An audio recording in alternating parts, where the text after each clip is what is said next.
Okay, I'll just show you how to stream music from your mobile through the Bluetooth audio system in this 2018 Skoda Fabia. So go to your music, select the record you want.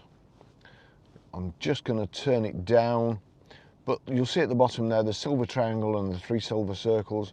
If I click on that, there's a tick next to Skoda BT2. That means any music, any soundtrack that you play on your phone, if this is set up correctly, it will play through the system. So we'll go back to the record. I'll click play. We go over to the system, click on media. Now you'll see there that's on auxiliary. So that would only play anything that's plugged into the auxiliary socket down here. So what we do now, we click source and then BT audio. That's showing it's playing this Girls Like You track. If I turn that up and I turn this up, that's it playing.